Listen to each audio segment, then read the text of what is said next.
Today, it's as simple as flipping a switch. Doesn't take much to turn the lights on. Well, that wasn't always the case. The rural electrification was quite the development back in the 1930s, and one that had a huge impact on farms and rural communities across the nation. Yeah, a new exhibit at the Delaware Agricultural Museum celebrates their influence in Sussex County specifically. Then one day the lights came on, opened at the beginning of the month. Delmarva Life's Katie Zerilli gives us a look. This is the beginning. Illuminating the innovation of rural electrification. It really did change the lives of rural farmers and rural people in Sussex and Kent County, Delaware. That's what this brand new exhibit at the Delaware Agricultural Museum is all about.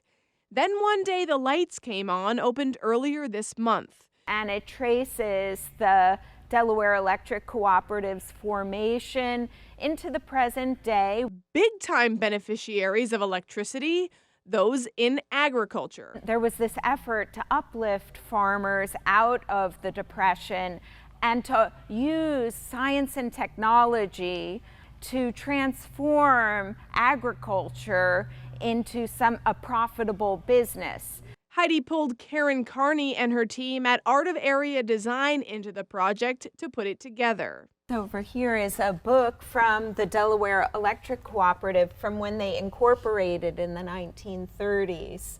Heidi's hope is that folks walk away having learned how truly life-changing this transition was. Today, we take for granted that, we have electricity, we have lighting, we have water in our homes, we have appliances that people in the 1930s really didn't have. Here we have an interactive about the 1939 New York World's Fair to show how the whole nation was responding to rural electrification. Where was the farm workshop?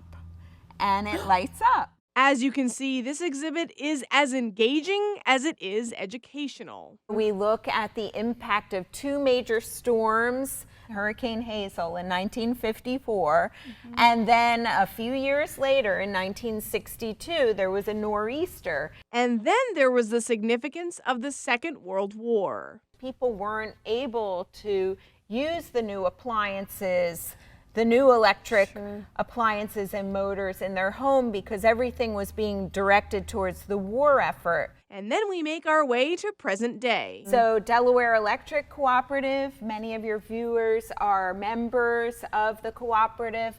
They recently have built these huge solar farms throughout Sussex and Kent County. And then here we have another interactive with the ZMOD housing program that Energize Delaware has developed, where they offer 2 houses and financing and help finding suitable lots. The exhibit even made an impact on the museum's village outside. Rural electrification impacted the whole state, but it especially impacted farmers and rural people, which are the heart of the Agricultural Museum. And at the heart of this museum is the passion to preserve this state's rich history as we move into the future. This exhibit serves as another example of that meaningful mission. Oh, and hey, here's a fun fact from Heidi, too. During her research, she noticed that the movie The Wizard of Oz showed signs of rural electrification because they had electric poles and wires in the background at Auntie Em's and Uncle Henry's farm. Yeah, and that movie was made in like 38? 100 years ago? Oh my goodness, it was almost 100 years ago. Almost 100. It's supposed to be a joke. Never mind. 80 Anyway.